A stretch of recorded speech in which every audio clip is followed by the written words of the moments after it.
Hello friends, welcome to a brand new video. I hope you're doing well. I recently made a video discussing whether Tottenham can challenge for the Premier League title, and it got me thinking, with their really good start and their positive transfer window and the way that there is a feel-good factor around the club, it got me wondering, can Arsenal do it? So that's what we're going to be doing here today. Join me as we go through the ins and outs, the ups and downs of Arsenal and decide whether they can actually push for the title. If you enjoyed the video, please leave it with a like and subscribe if you haven't for more content like this coming very soon. Make sure you hit that notification bell so that you never miss an upload, and let's talk about whether Arsenal can challenge for the title. There really is a feel-good factor about Arsenal at the moment, and I don't blame them. They've had a very good transfer window, and it's managed to carry the momentum through into the start of the season. They played Crystal Palace on the opening night, and they won the game by 2-0. There are a couple of things that really impressed me, but the first of all, it was the way the team performed as a unit. You could sense there was a togetherness stemming from Mikel Arteta's men, and it really showed on the pitch. I know a lot of people can caveat this performance by saying that Crystal Palace weren't ready and that their squad didn't have a chance to train together for all too many weeks during the pre-season. But that's not Arsenal's fault, and Arsenal can only play the team that is put in front of them, and play them is exactly what they did. I was very impressed. The second thing I was very impressed with was the defensive cohesion that they had during the match. In the second half, Crystal Palace really came onto Arsenal and started pressurising them. Arsenal dropped back a good 10 yards and said, okay, we are winning the game at the moment, make sure that we don't give away a goal and let's see what you can do. And Crystal Palace, although they had a couple of chances, didn't really succeed in breaking down that Wolves defence. They were really shut out. And I was extremely impressed in the way that Arsenal went about this. Defensively, they looked very good. It stemmed from William Saliba, who made an absolute brilliant appearance on his actual debut for Arsenal. I was very impressed with the way that they were able to work together. They really were a unit, looking towards each other for help when they needed it, and it all stems from the manager. This togetherness is something that they're going to need going into the rest of the season if they're going to have any hope of challenging for top 4 or maybe the title. On to Leicester, and this was a very different game. There were goals galore. Yes, Arsenal conceded 2. One of them was an own goal from Saliba, who I recently just praised, but that's not really a big deal. It happens to every defender, and he really had a good game that day anyway. What I want to talk about is Gabriel Jesus and the way he managed to impact the game and the team around him. It really was a fitting debut for him at home to score 2 goals, the first one being an absolute blinder and the second one being a proper striker's poacher's finish. He really just seemed like the full package, the main article, and I wonder how much Arsenal are going to be able to get out of him, because he seems like just a new player. I think Pep does that to a lot of players when they're at Man City. I think he likes to stifle their creativity to make sure that they work towards a whole collective goal objective, which is absolutely fine, but it does limit the way a player is able to express himself. And I think that's exactly what Mikel Arteta is giving Jesus at the moment. He's giving him the ability to be able to express himself on the pitch, and that's showing and giving dividends to the rest of the squad and to the fans who are watching. It was an impressive game, and although they conceded 2, they scored 4, and it probably could have been a whole lot more if I'm completely honest. So there definitely is a feel-good factor going into the start of the season. When going for a title, or anything really, whether it's a cup competition, whether it's just a general run of games, you need momentum. And momentum is built from a feel-good factor, from winning matches, and just a general togetherness. The togetherness theme's there with this Arsenal team, and I've been very impressed with the way they've worked together, and the way they're willing to look towards each other for either help or assistance. It's a very, very good sign. And going forwards, they're going to need that momentum if they're going to try to sustain any kind of title challenge. I'm not getting ahead of myself. I do have some queries and some cautions about this, but I don't see why Arsenal cannot be put into the conversation when teams like Tottenham are, and Arsenal have had a better start. Yes, Tottenham have played more difficult opponents, but they'll have to play them anyway. And I do think that Arsenal are being given a new lease of life with the way that Arteta wants to play his football. Momentum is absolutely key, and the way that Arsenal are driving their momentum forward is a very positive sign for the club. Momentum can be stifled though, and I do feel like there are some hindrances in this Arsenal squad that I have a bit of a problem with, and we're going to go through them right now, because I do think there are going to be some problems down the line if they don't deal with them in the transfer market. Okay, this is the Arsenal team. This is their first 11, how I think it will line up during the season. This is their main starting 11, and I don't think I'm missing out any players here. So let's go through it. What do I think about this team? Well, it's extremely good. It's got a lot of quality in it. Saka is going to be improving. Odegaard is as well. You got Gabriel Jesus is really leading the line for them. He's doing a lot. And you also have Zinchenko, who's going to come in at left back. I think Tierney is a little bit of a doubt. I'm sure Arsenal fans would prefer him there instead of Zinchenko and have Zinchenko play in midfield. That's fine, but I'm just not sure about Tierney's fitness. And I think over the course of the season, I think you'll see Zinchenko at left back more often than not. Martinelli is really coming into his own as well. They're really utilising his pace and Saka's pace down the wings to really stretch the play and allow Gabriel Jesus to have as much room as possible. You see Saka sprinting out to these sides, and you have Martinelli coming out to this side as well, giving Jesus the width of the penalty area to really work his magic, and that was what you saw with one of the goals from Leicester. Jesus was in the box and he just curls it into that top right hand corner.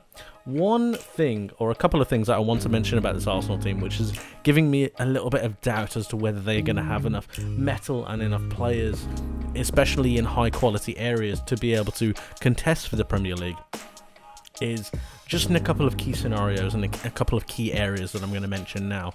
First of all, I think ideally, if you're looking at the right back, I think you're going to be wanting somebody other than Tomiyasu. I'm not sure he has the stamina, I'm not sure he has the drive, not actually mentally, but I'm not sure he has the driving foot power to be able to keep up with Saka going up and down that right wing. And I think when you play the better sides, the sides that are really going to hurt you, I think that Tomiyasu might become found out a little bit, especially when they need a little bit of attacking oomph. I think you're fine with Zinchenko on that side because he's so technically gifted. I'm just worried for Tomiyasu playing in that right back spot. A lot of people have always said that Tomiyasu feels like a centre back who's playing as right back, and I do get that occasionally. I think you're going to miss out on that full right back quality when it comes down to the line. Another player that I want to mention isn't necessarily a big issue at the moment. We don't know a lot about Fabio Vieira. We don't know what he's going to bring, and Granit Xhaka has been playing well as an 8 because of the way that Partey is sitting in that midfield. He's doing well, but I just wonder about Xhaka's general stamina throughout a match, and I wonder whether he's going to be able to do it week in, week out.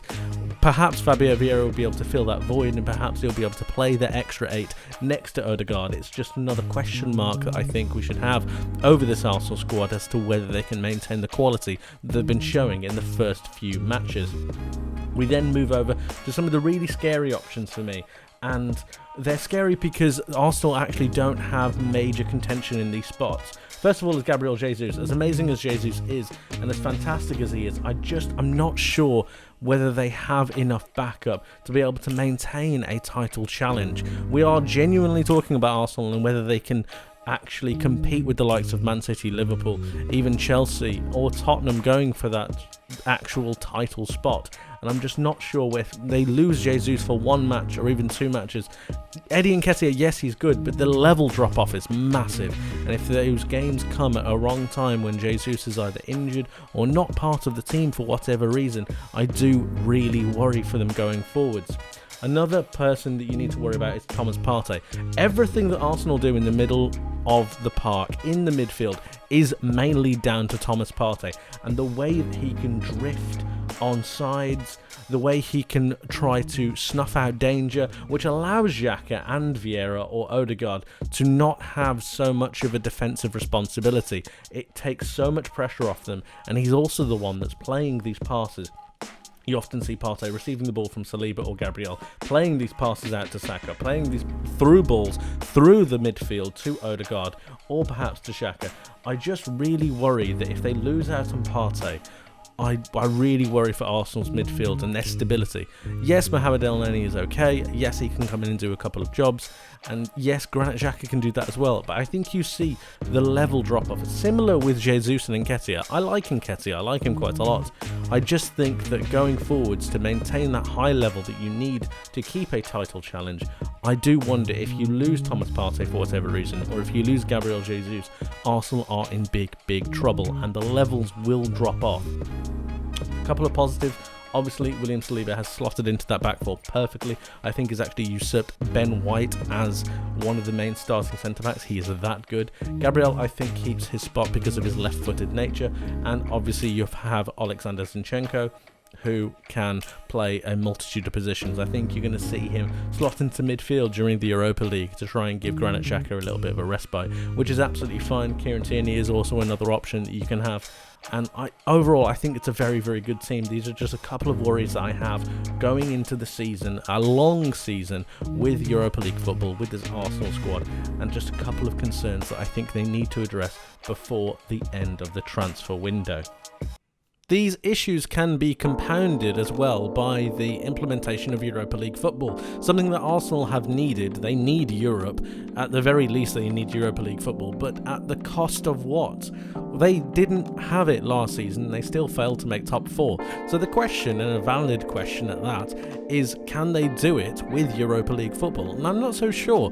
I'm not sure whether they have the squad depth to be able to deal with that kind of a competition. I think a lot of Arsenal fans are writing off the Europa League as something that's going to be extremely easy, whereas I actually don't think it is. It only creeps up on you when you have to play on those Thursdays and then on those Sundays, and I'm not sure they have the entire squad ready and fit and firing to play a full Europa League campaign.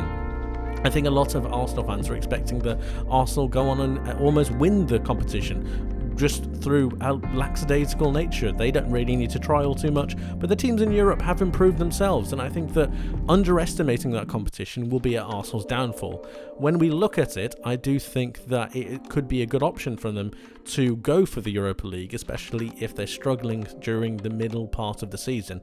But we're talking about a title challenge, and dealing with the Europa League, I'm not sure whether they have the squad to be able to deal with that and maintain a title challenge with that momentum that they want to have going through the entirety of the season. It's a big question mark for me, and I'm not sure they've made the additions that they need to be able to deal with the issues of transfers and deal with the issues of injuries, which will come up through the season due to the amount of extra football they're having to play.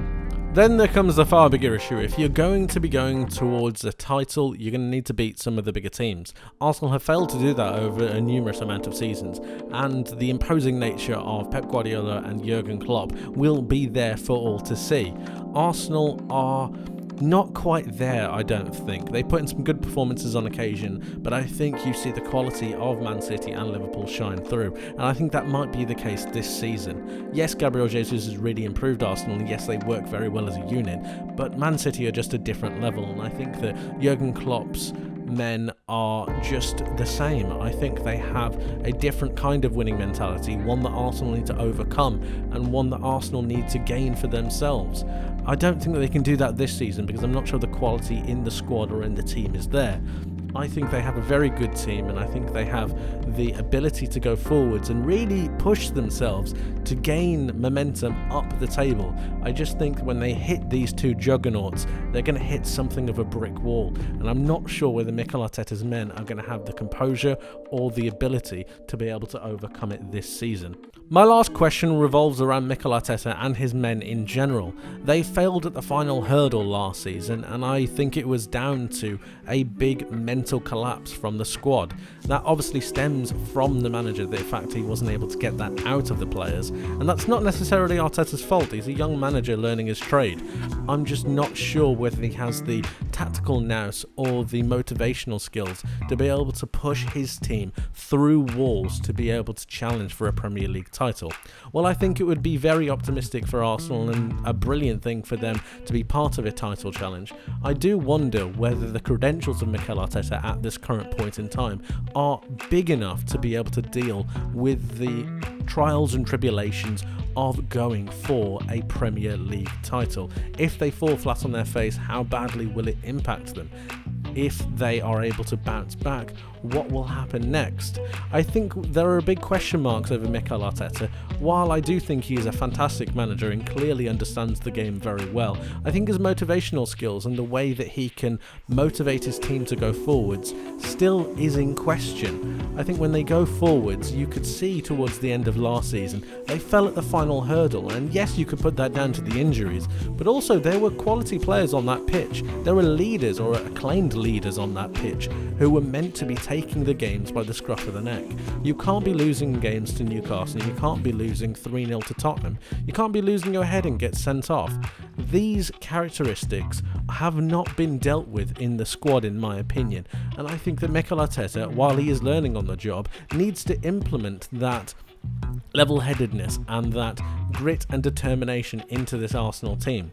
I think during the season there will come a point where their mental ability is tested, and I'm not sure at this current point in time whether Mikel Arteta or this Arsenal team have the grit or mental determination to beat that hurdle, and that's one of the reasons why I'm not sure they are ready to challenge for the title. At the end of the day, the fact that we're even discussing Arsenal in a Premier League title race after the perilous seasons that they have had is a win in itself, and the trajectory that Mikel Arteta and the rest of those staff and the rest of those players are taking this club in is a very, very good one. It's promising, it's uplifting, and if they keep going on this trajectory, there might be a Premier League on the horizon. That is how well they are doing at the moment, and it is credit to every single person involved in that football club for the way they've turned it around. I have no doubt they will have a very, very prosperous season, and who knows what's going to come next. That's it for today, guys. Thank you ever so much for watching. I hope you enjoyed. If you did, please leave the video with a like and subscribe if you haven't for more content like this coming very soon. Let me know in the comment section below what you think about Arsenal, and do you think they have any chance in challenging for the Premier League title?